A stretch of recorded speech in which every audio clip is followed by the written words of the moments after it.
We play. We fight. We conquer. Welcome to the Freak Show. I am your host, Bumpy McSquigums, and today, ladies and gentlemen, today we are going to be embarking on our journey, starting up our coverage of Glorious Companions. It is by Ancient Forge, and it released on December 19th, 2024. Now, I got a code for this like 3 million years ago. It was a long time ago. And I just never covered it while it was like pre-early access and then early access. I think it went into early access. Anyway, I've had a code forever and a day, and I saw this game finally released, and I was like, oh, 100% going to cover this. So my apologies to Ancient Forge for taking this long to cover the game, but I'm doing it. It's here. It's now. And right around your release. So congratulations.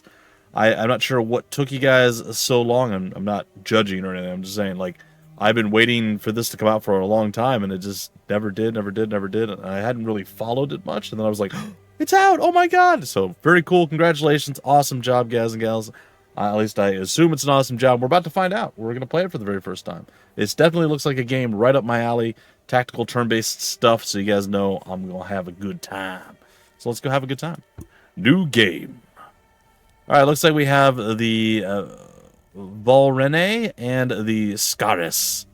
The Valrene are humans living in the western and northern parts of Terskara Island, which is covered with diverse terrain. Most of them have abandoned their spiritual ancestry in favor of reliable technology that has led them to the discovery of gunpowder, early steam engines, and steam-powered limbs. And then we have the Scaris. They are lizard folk living in the eastern and southern part of Terskara Island, which is covered with highlands and deserts. Having mastered metalworking, they have dropped their technological advancement over harvesting the magical powers granted by their gods. We're going to go with the lizard people, because why wouldn't we? I mean, the humans are so human. Meh. We want some lizard men. Look at this guy. Look at this guy. Look at that. Look, come on now. All right, we're going to go with the lizard folk. Oh, we get to choose the class. Oh, that's cool.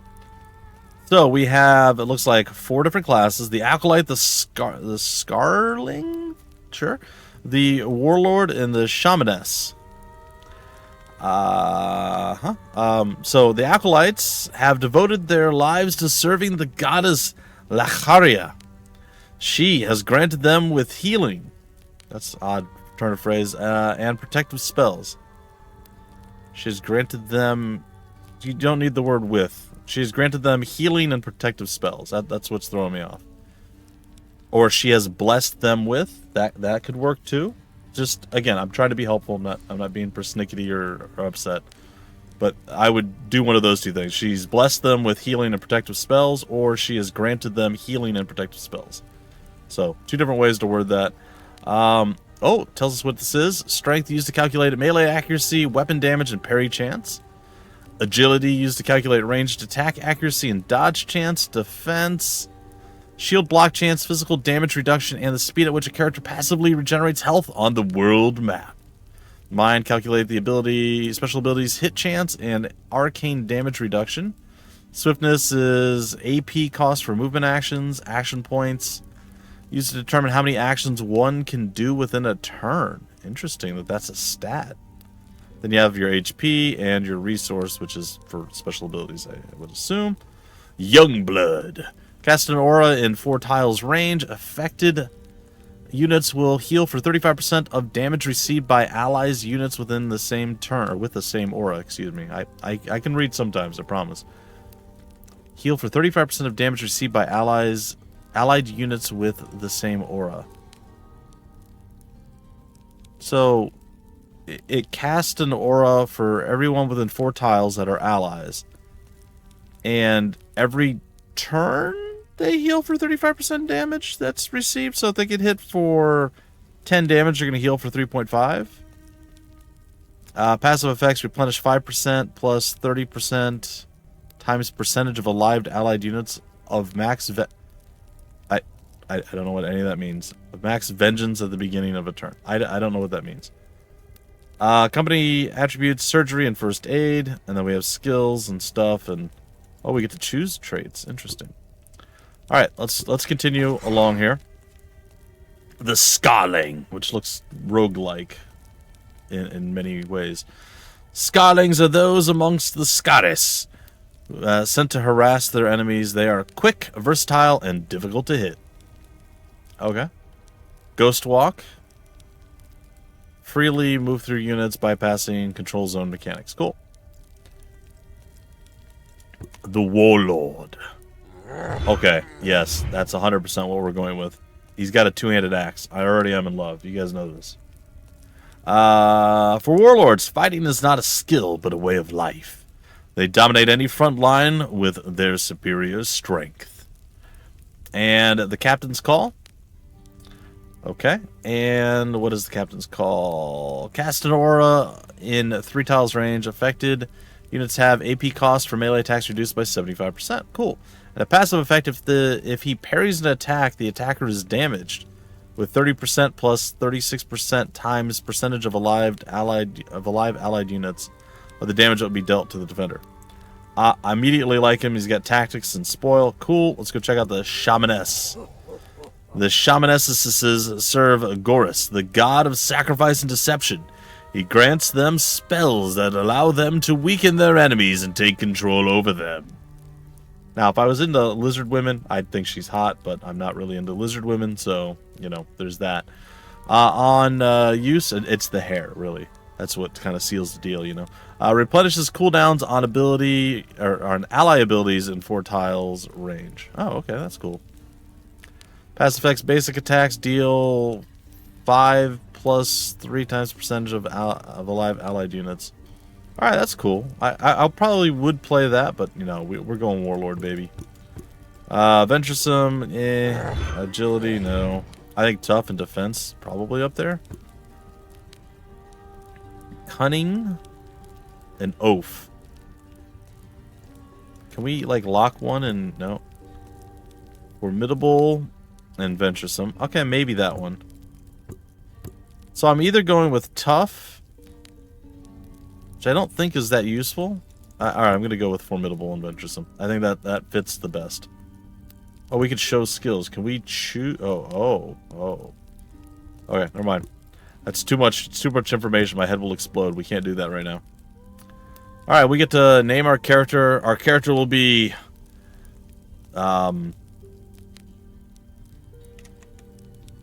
Gorglesnot. That sounds like a lizard name. Not enough L's and S's and T's, I think, and some Z's in there, but it's fine. Yeah, I think we go with A. I kind of like that one. Company name. Blow Yo Nose. That's a company name. It's not a great name. It's fine. Yeah, we'll go with the purple, even though that is absolutely not what that color is. What is their emblem? Do they have like a booger? No, not really a booger. I like the axe cross thing there. Yeah, that one. The burning axe skull guy. I think we go with the white emblem or whatever. Yeah, that one. Okay, I don't. Nah. It's too much. We're just gonna be called Gorgy. Gorgy, and we're gonna be the Scales of Myth. Sure, why not? That seems slightly less terrible. I mean, I don't want to completely undermine our own group, you know. A little bit of underminage, fine, but completely, nah. Going without armor into battle is still a viable option, as all armors have their downsides. I did not know that, no.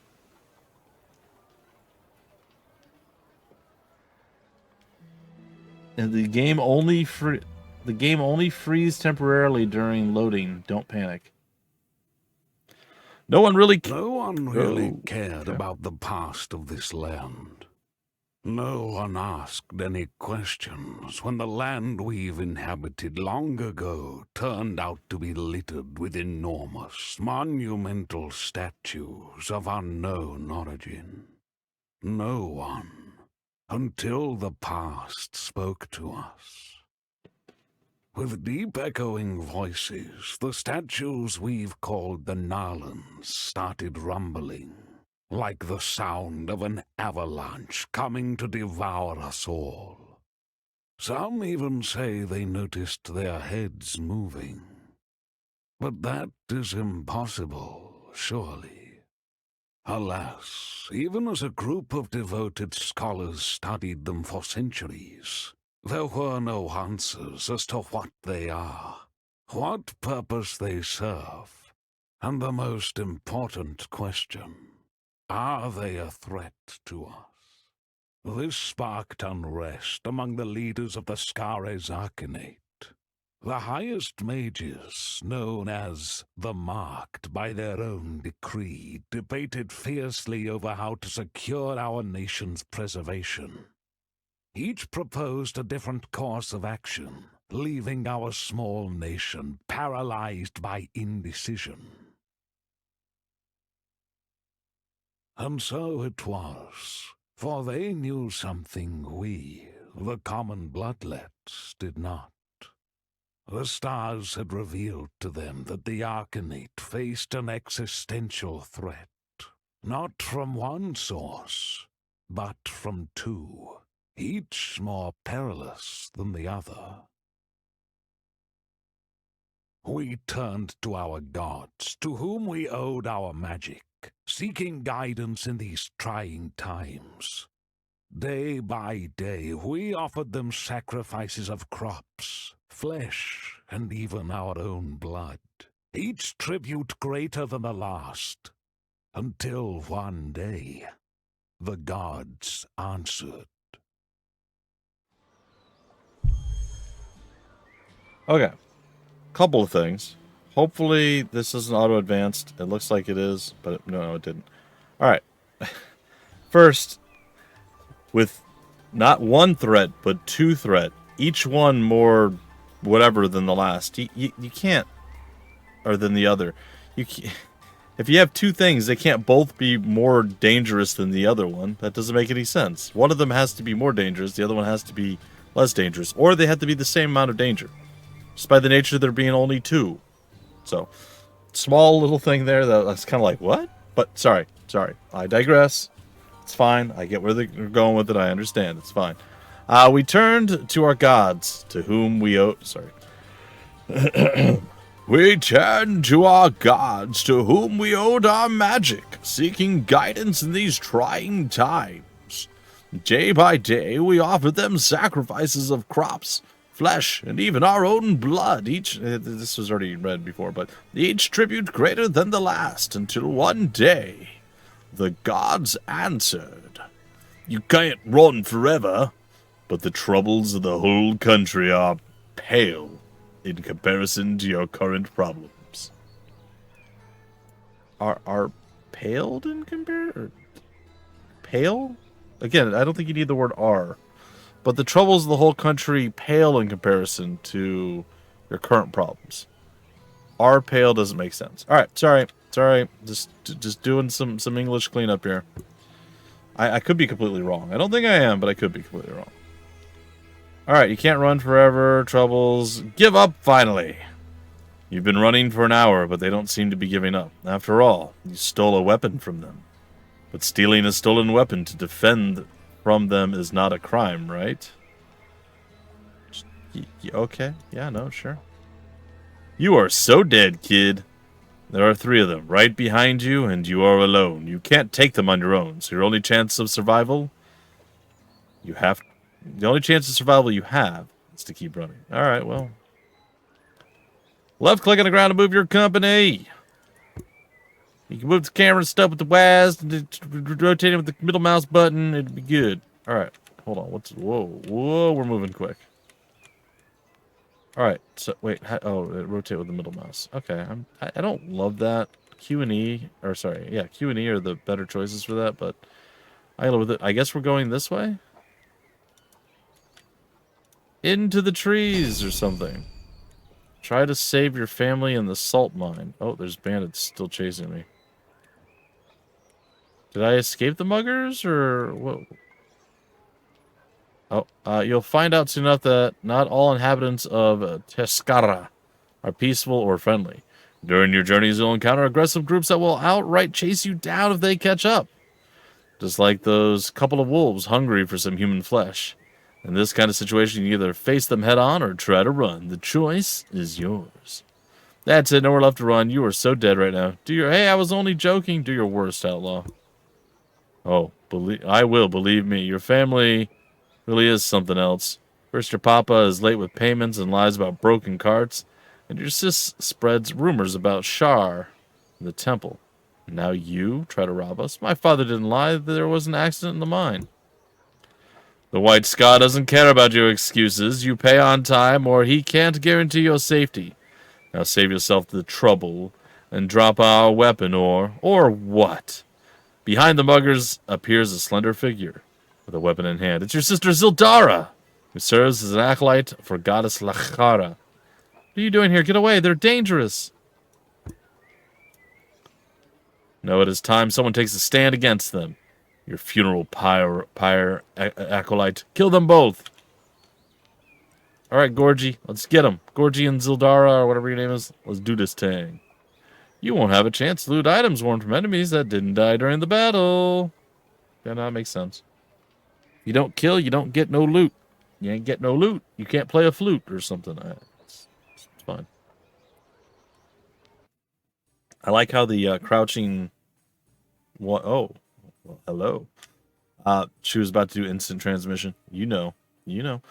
Each battle begins with the deployment phase, during which each company lays down their initial unit formation. Your deployment zone is constricted by your company's tactics attribute. You guys know I love a good tactics. Just saying. Your Capitan is the most important unit in your party, and you need to protect them at all costs to win the battle. It is a good idea to already think about your captain positioning at this early stage. Remember that if he falls, your whole company loses. Alright. Well, I'm going to go there, I guess. Do I know where the enemy is? Oh my god, right in front of us. It's David, the warlord. Action points, health points, and resource. Used to determine how many actions one can do within a turn. Don't let it go below 0. HP above 0, of course. Resource points are used to cast powerful special abilities. The first two actions available to you are move and rotate. Every move action requires movement, which costs 2 AP by tile. You cannot move more than half of your total action points for moving, or you cannot use more. Okay. Rotate costs free. Rotate is free, or whatever. The direction your unit's facing is critical to battle. Your soldiers can only attack enemies that they can see in a 180-degree angle in front of them. Okay, makes sense. The most important action you can perform with your companions is attack. Hitting to the back is easier to land and usually deals more damage. Flanking an enemy might also improve or provide additional damage, and I was going to say hopefully improve some other stuff, but alright, and here we are. I really wish Q and E were the rotate things, but it's fine. Alright, I can't reach him?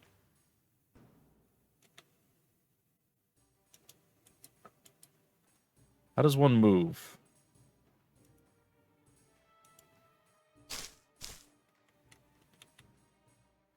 Can I defend?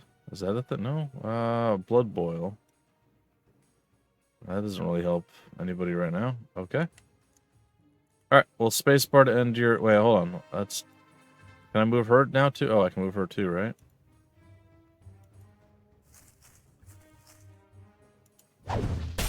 Yeah. Can I do it again? Nope. Okay.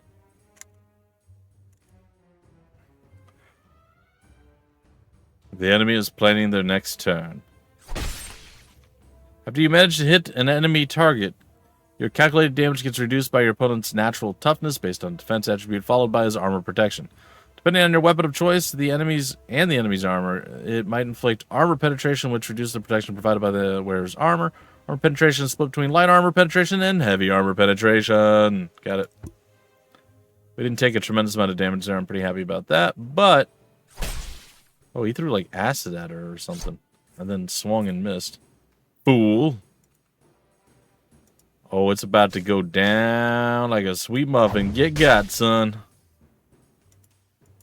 And I would totally hit you if I could. But instead, I'm just going to let her do it. There's supposed to be 3 of them. Where's the 3rd?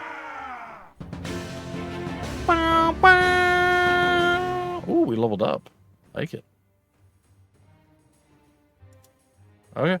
Cool, cool, cool. Very, very nice. You obtain items, quest at flea markets, or loot them from defeated enemies. Well, we can do quests at flea markets, guys and gals. If you are in the market for some fleas, they got you covered.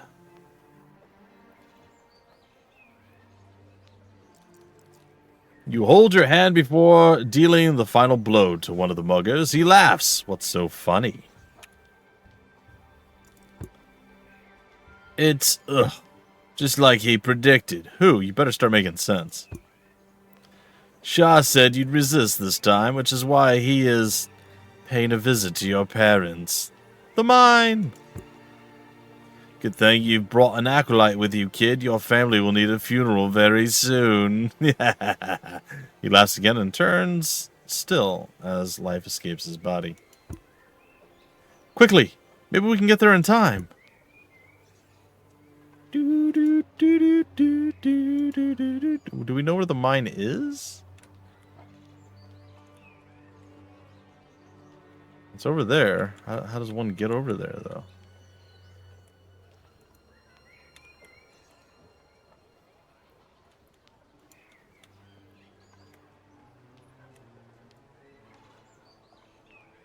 Alright. Findings. What is that? Oh. So what does that mean? Hold on. Is there other findings or anything?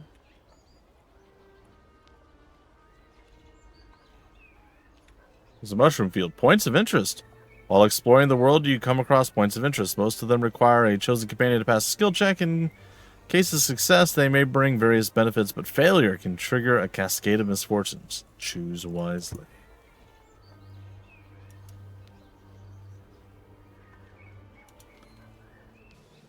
In the woods, there are some places that look weird or scary, but this one is like no others. There is a glade that is full of mushrooms of abnormal sizes. You decide that you can come closer and investigate it. The closer you come, the more weird the staunch is. Are you willing to send someone even further? Yeah, sure, why not? Go, Zildara. Yeah, why not? Success! Zildara walks right through the mushroom field. Zildara comes back with a new attitude. Zildara is fresh, healthy, and ready for battle. Okay, cool. Increased her mind by 2. Alright, guys and gals. I think that's not really the best of places to break off the first episode, but we got a little bit of a taste of what combat's like, or a little bit of a taste of what the game is like as a whole.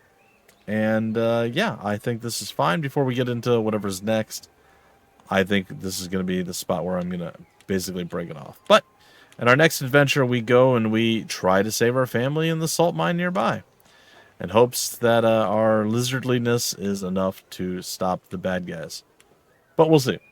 Hey folks, if you want more information about the game, where to get the game, information on the developer, or any of that stuff down below in the description of the video, there'll be various links just like there always are. And until the very next episode, I have been your host, Bumpy McSquigums. Thank you so much for stopping by the Freak Show.